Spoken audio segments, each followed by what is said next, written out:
Hello, everyone. It's Steve with Aptera Owners Club. This is a comment that comes up fairly often when discussing finances for Aptera. So I wanted to, there's two people. So Eugene from Florida says, worst comes to worst, as a last-ditch effort before closing doors, Aptera could have customers pay in advance with the guarantee that the prepaid money would be refunded if the Aptera is not delivered. This would give Aptera a number of vehicles on the road to help get the needed investors. Aptera could send out a survey to see how many people were interested. I would.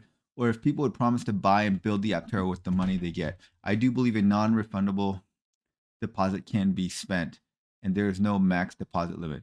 This would move a money back guarantee and Aptera would be able to spend the money. However, if Aptera, the ecos, could guarantee that they would use the money to buy all the parts needed to buy each one, you would have to believe the ecos will do what they told you. Remember 600 years when they start to get a profit. What I'm saying is there must be a way to not go out of business. And then the other one is this Eclipse man. How about all the reservation holders put up $1,500 each for the Aptera to reach the $60 million finance goal? I'd be okay with that if that would get production started. I currently drive an ID4 and want my Aptera to work for driving and business and advertising. Okay. So, I mean, these seem like pretty easy ideas. You know, everyone just put up some money. The Aptera will get the money that they need, and then we'll all have our cars. Everyone will be happy. All right. Here's why that doesn't work. Number one, this has been tried. Okay, this idea has been tried, and it was tried by Elio Motors. Elio Motors had a "I'm all in" option where people would give a non-refundable deposit, and it has to be a non-refundable deposit. It can't be a refundable deposit like this, like Eugene from Florida is saying, because look, they need the money to buy the tooling and to buy the parts and to buy the tooling to make the parts. So if they spend the money to build the vehicle, to try to attempt to build the vehicle, the money has now been spent. If for some reason that they need more money and they cannot raise more money, and it's very likely they always need more money. Like, things always take more money than you think, and things take longer than you think. And that's just kind of consistently the case for pretty much any kind of project. So let's say that they spent the money, they still can't build the vehicle, they need more money, they can't raise raise that extra money. Well, they cannot refund you the money that you've given them now. So, like, let's say that I gave them $40,000. Me and 10,000 other people gave them $40,000. That's a lot of money, like $400 million. And they tried to buy the vehicle. They tried to build the vehicle. It did not work. And so we're like, give us our money back. And they're like, well, we spent all the money. We can't give you back the money. That's what happened to Elio Motors. These people cannot get their money back, and they're not getting a car either.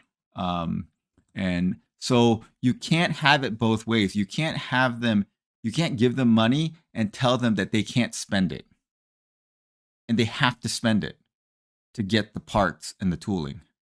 If they don't spend it, then they won't be able to build you the vehicle. If they do spend it and something goes bad, then they will not be able to refund you the money because they've already spent it.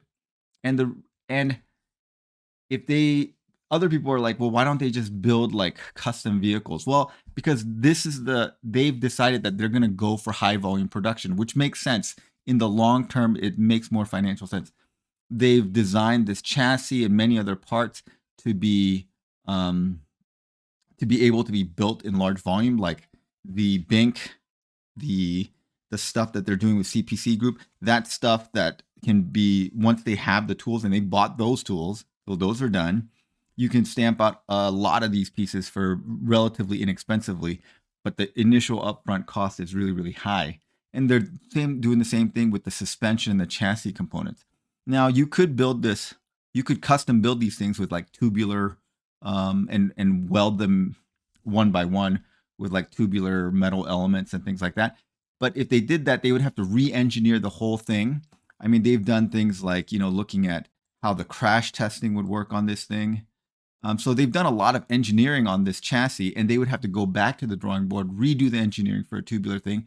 And, and they would have to hire up people to weld these frames and things like that. The thing would cost more money, and there would be no path for them to get to profitability this way.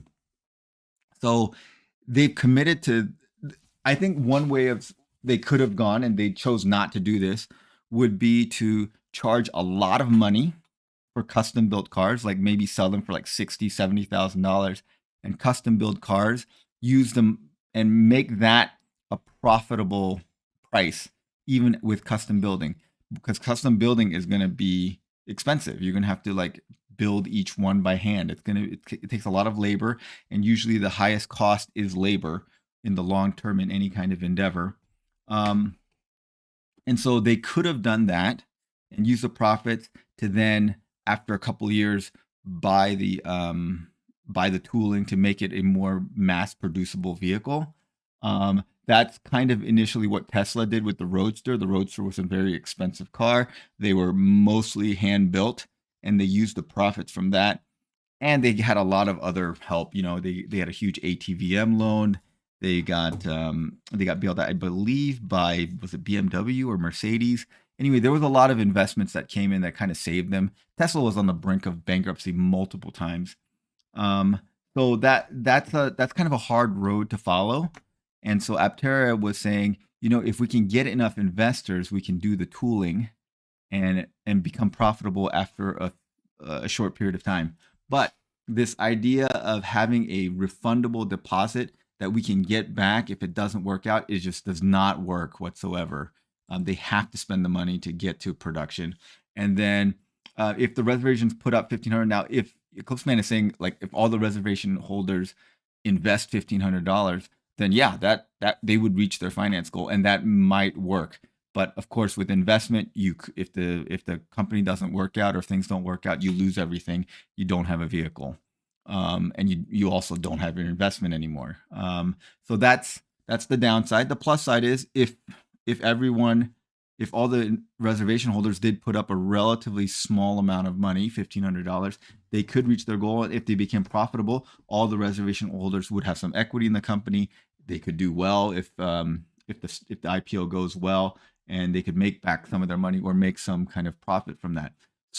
But having them put up a deposit that supposedly funds production does not work, again, because a deposit has to be refundable by California law. And in order to be refundable, they have to not touch it and not spend it. If they don't touch it and they don't spend it, well, you're not going to get a car. So I keep seeing these comments over and over again, and I just want to kind of explain to people why that doesn't work and why that's not a viable option. Chris Anthony actually talked about this, and he talked about, one, the legality of it. It's not legal to do it in California, and two, it feels very much like Elio, which no one really wants to be associated with that, and three, there's no guarantee that getting in this amount of funding, $60 million, is going to get them across the finish line. It may not. They may find out that just isn't enough money. They need to raise more money, and then coming back to people to get even more deposits, even if you could spend it, that just doesn't feel good, and people will probably shy away from that because they'll feel like, well, you said you needed 60 million, now you need 40 more million. And these are the way that things happen. Investors kind of understand this a little bit better, or they should, that this is kind of a unpredictable, uncertain endeavor, and investors understand the risks that they may lose everything, and things may not work out. So you have to, if you want to help out, you have to be an investor, and you have to understand that things may not work out. But having this prepaid Aptera, again, does not work. All right, thanks for watching, guys. Have a great day.